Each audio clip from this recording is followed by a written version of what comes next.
नमस्कार भक्तजनों, मैं पंडित जयदेव प्रसाद अपने YouTube चैनल में आप सभी का हार्दिक स्वागत करता हूँ।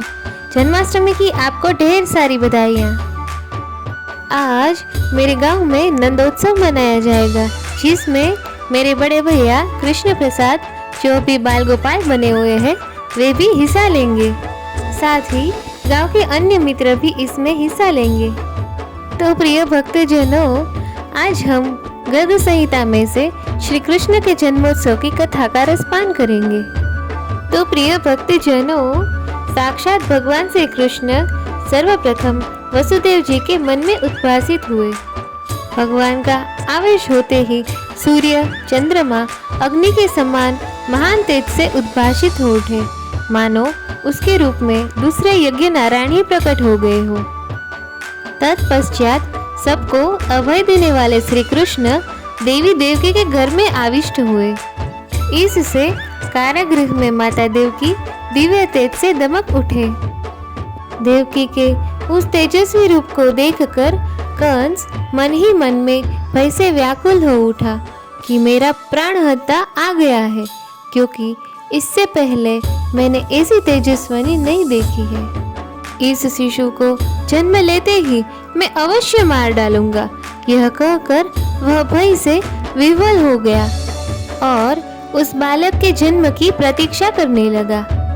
जब भगवान गर्भ में आविष्ट हुए, तब ब्रह्मा आदि देवता तथा मुनीश्वर वसुदेव के गृह के ऊपर आकाश में स्थित हो गए और भगवान को प्रणाम करके उनकी स्तुति करने लगे। तत्पश्चात मुनियों सहित ब्रह्मा आदि देवता श्री हरि को नमस्कार करके उनकी महिमा का गान तथा स्वभाव की प्रशंसा करते हुए प्रसन्नता पूर्वक अपने अपने धामों को चले गए। तदंतर श्री हरि के प्राकट्य का समय आ गया तो आकाश स्वच्छ हो गया, दसों दिशाएं निर्मल हो गई, भूमंडल में प्रसन्नता छा गई, नदी, सरोवर और समुद्र के जल स्वच्छ हो गए, सब और सहस्त्रदल तथा शतदल खिल उठे। वायु के स्पर्श से उनके सुगंध युक्त पराग सब दिशाओं में फैलने लगे। शीतल मंद सुगंध युक्त वायु बहने लगी। बड़े बड़े नगर तो मंगल के धाम बन गए। जनपद और ग्राम सुख सामग्री से परिपूर्ण हो गए। जय जयकार की ध्वनि सब और व्याप्त हो गई। जहाँ तहाँ सब जगह सबका मंगल हो गया। देवता, ब्राह्मण, पर्वत, वृक्ष और गौवे सभी सुख सामग्री से परिपूर्ण हो गए। गायन और कला में निपुण विद्याधर, गंधर्व, किन्नर तथा चारण गीत गाने लगे। देवता लोग स्तोत्र पढ़कर उन परम पुरुष का स्तवन करने लगे। देवलोक में गंधर्व तथा विद्याधरिया आनंद मंगल होकर नाचने लगी। मुख्य मुख्य देवता पारिजात, मंदार तथा मालती के मनोरम फूल बरसाने लगे और मेघ गर्जना करते हुए जल की वृष्टि करने लगे। भाद्रपद मास की कृष्ण पक्ष की रोहिणी नक्षत्र हर्षण योग तथा वृष लग्न में अष्टमी तिथि को आधी रात के समय चंद्रोदय काल में, जबकि जगत में अंधकार छाया था, तब वसुदेव मंदिर में देवकी के गर्भ से साक्षात श्री हरि प्रकट हुए। ठीक उसी तरह जैसे अरणी काष्ठ से अग्नि का आविर्भाव होता है। कंठ में प्रकाशमान स्वच्छ मुक्ताहार, रत्नों की माला, चरणों में नूपुर तथा बाहों में बाजूबंद धारण किए, मस्तक पर किरीट तथा कानों में कुंडल एवं कलाइयों में प्रज्वलित कंकण हिल रहे थे। उनके श्री अंग पर दिव्य पीत वस्त्र था। मुख के ऊपर शिरोदेश में काले काले घुंघराले बाल शोभा पाते थे। मुख चंद्र की चंचल रश्मियां वहां का संपूर्ण अंधकार दूर किए थी। ऐसे पुत्र का अवलोकन करके यदुकुल तिलक वसुदेव जी के नेत्र भगवान के जन्मोत्सव से आनंद से खिल उठे थे। फिर उन्होंने शीघ्र ही ब्राह्मणों को 1 लाख गोदान करने का मन ही मन संकल्प किया। पुत्र का आविर्भाव प्रत्यक्ष होने से वसुदेव जी का सारा भय चला गया। वे अत्यंत विस्मित होकर हाथ जोड़कर श्री हरि को प्रणाम करके स्तोत्रों का स्तवन करने लगे।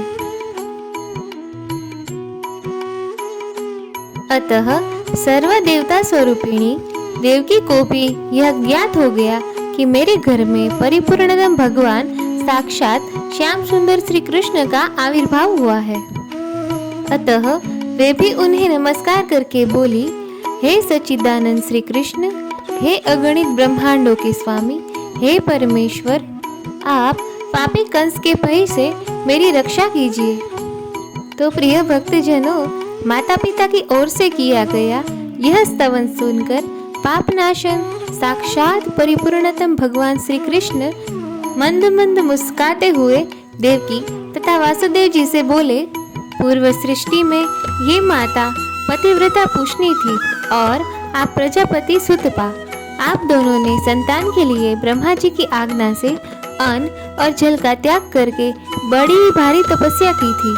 एक मनवंतर का समय बीत जाने पर प्रजा की कामना से आपकी तपस्या चलती रही। तब मैं आप दोनों पर प्रसन्न होकर बोला, आप लोग कोई उत्तम वर मांग ले। मेरी बात सुनकर आप तत्काल बोले, प्रभु, हम दोनों को आपके समान पुत्र प्राप्त हो। उस समय तथास्तु कहकर जब मैं चला आया, तब आप दोनों दंपति अपने पुण्य कर्म के फल स्वरूप प्रजापति हुए। संसार में मेरे समान तो कोई पुत्र है नहीं, यह विचार कर मैं स्वयं परमेश्वर ही आपका पुत्र हुआ हूँ। उस समय भूतल में मैं पुष्णिगर्भ नाम से विख्यात हुआ। फिर दूसरे जन्म में जब आप कश्यप और अदिति हुए, तब मैं आपका पुत्र वामन आकार वाला उपेंद्र हुआ। उसी प्रकार इस वर्तमान जन्म में मैं ही परमेश्वर आप दोनों का पुत्र हुआ हूँ। पिताजी, अब आप मुझे नंद भवन में पहुँचा दें, इससे आप दोनों को कंस से कोई भय नहीं होगा। नंदराय जी की पुत्री को यहाँ ले आकर आप दोनों सुखी होइएगा। यो कहकर भगवान वहाँ मौन हो उन दोनों को देखते देखते वर्तमान स्वरूप को अदृश्य करके बाल स्वरूप हो गए, जैसे किसी नट ने क्षण भर में वेश परिवर्तन कर लिया हो।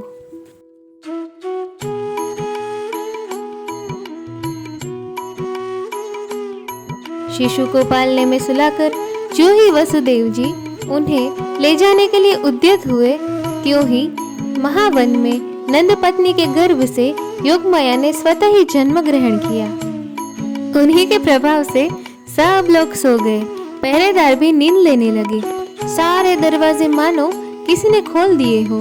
श्री कृष्ण को सिर पर लिए जब वसुदेव जी गृह से बाहर निकले, उस समय उनके भीतर का अज्ञान और बाहर का अंधेरा स्वतः ही दूर हो गया। ठीक उसी तरह जैसे सूर्योदय होने पर अंधकार का तत्काल नाश होता है। आकाश में बादल घिर आए और जल की वृष्टि होने लगी। तब सहस्त्र मुख वाले स्वयं प्रकाश शेषनाग अपने फनों की छत्रछाया करते हुए जल की धाराओं का निवारण करते हुए उनके पीछे पीछे चलने लगे। उस समय यमुना में जल के वेग से बहने के कारण ऊंची ऊंची लहरें उठती और भंवरें पड़ रही थी। वे सिंह और सर्पादि वस्तुओं को भी बहाए लिए जाती थी, किंतु सरिताओं में श्रेष्ठ उन कली नंदिनी यमुना ने वसुदेव जी को तत्काल मार्ग दे दिया।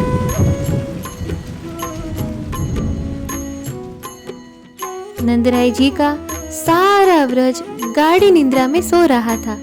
वहां पहुंचकर वसुदेव जी ने अपने परम शिशु को यशोदा जी के शैया पर शीघ्र सुला दिया और उस दिव्य कन्या को देखा। यशोदा जी की उस कन्या को गोद में लेकर वसुदेव जी पुनः अपने घर लौट आए। वे यमुना को पार करके पूर्वतः अपने घर में स्थित हो गए। उधर गोपी यशोदा को इतना ही ज्ञात हुआ कि उसे कोई पुत्र या पुत्री हुई है। वे प्रसव की वेदना के श्रम से अत्यंत थकी होने के कारण अपनी शैया पर आनंद की नींद लेती हुई सो रही थी। इधर बालक के रोने की आवाज सुनकर पहरेदार राजभवन में उपस्थित हुए और जाकर वीर कंस को बालक के जन्म की सूचना दी। यह समाचार कान में पड़ते ही कंस भय से कातर हो तुरंत सूती गृह में जा पहुंचा। उस समय सती साध्वी बहन देवकी दिन की तरह रोती हुई भाई से बोली, भैया आप दीन दुखियों के प्रति स्नेह और दया करने वाले हैं। मैं आपकी बहन हूँ तथा भी कारागार में डाली गई हूँ। मेरे सभी पुत्र मारे डाले गए हैं। मैं अभागिन माँ हूँ। एकमात्र यह बेटी बची है, इसे मुझे भीख में दे दीजिए। यह स्त्री है, इसका वध करना आप जैसे वीर के योग्य नहीं है। कल्याणकारी भाई, इस कल्याणकारी कन्या को तो मेरी गोद में रहने दीजिए, यह आपके योग्य कार्य होगा। देवकी के मुख पर अश्रुओं की धारा बह रही थी। उसने मोह के कारण बेटी को आंचल में छिपाकर बहुत विनती की, बहुत रोई, गिड़गिड़ाई, तो भी उस दुष्ट ने बहन को डांट पटक कर उसकी गोद से वह कन्या छीन ली। वह यदुकुल का कलंक था। सदा कुसंग में रहने के कारण उसका जीवन पापमय हो गया था। उस दुरात्मा ने अपनी बहन की बच्ची को दोनों पैर पकड़कर उसे शिला पर दे मारा। वह कन्या साक्षात योग माया का अवतार देवी अनंशा थी। कंस के हाथ से छूटते ही वह उछलकर आकाश में चली गई। उनकी 8 भुजाएं थी और सब में आयुध शोभा पा रहे थे। वह माया देवी अपने पार्षदों से परिसेवित थी। उनका तेज सौ सूर्य के समान दिखाई दे रहा था। उसने मेघ गर्जना के तुल्य गंभीर वाणी में कहा, कंस, तुझे मारने वाला परिपूर्णतम परमात्मा साक्षात भगवान श्री कृष्ण तो कहीं और अवतरित हो गए हैं। इस दीन देवकी को तो व्यर्थ ही दुख दे रहा है। कहकर भगवती योग माया विंध्य पर्वत पर चली गई। वहाँ वे अनेक नामों से प्रसिद्ध हुई। योग माया की उत्तम बात सुनकर कंस को बड़ा आश्चर्य हुआ। उसने देवकी और वसुदेव जी को तत्काल ही बंधन मुक्त कर दिया। तत्पश्चात कंस ने कहा कि बहन और बहनोई वसुदेव जी, मैं पापात्मा हूँ। मेरे कार्य पापनीय है। मैं इस यदुवंश में महानीच हूँ और दुष्ट हूँ। मैं ही इस भूतल पर आप दोनों के पुत्रों का हत्यारा हूँ। आप दोनों मेरे द्वारा किए गए इस अपराधों को क्षमा कर दे। मेरी बात सुने, मैं समझाता हूँ। यह सब काल ने कराया है। मैंने देव वाक्य पर विश्वास कर लिया, किंतु देवता भी असत्यवादी निकले। योगमाया ने बताया है कि मेरा शत्रु भूतल पर अवतीर्ण हो गया है, किंतु वह कहाँ उत्पन्न हुआ है वो मैं नहीं जानता। तो कहकर कंस बहन और बहनोई के चरणों में गिर गया और फूट फूट कर रोने लगा और उसके मुख से अश्रुओं की धारा बह चली। तो प्रिय भक्तजनों, ये थी हमारी श्री कृष्ण जन्मोत्सव की कथा। नंदराय जी ने श्री कृष्ण जन्मोत्सव कैसे मनाया वे हम अगले वीडियो में देखेंगे। अब मैं दया हांडी के उत्सव में जाता हूँ। मिलते हैं अगले वीडियो में। तब तक के लिए जय श्री कृष्ण। इस प्रकार के रोचक एवं पौराणिक कथाओं को जानने के लिए मेरे चैनल को सब्सक्राइब करें।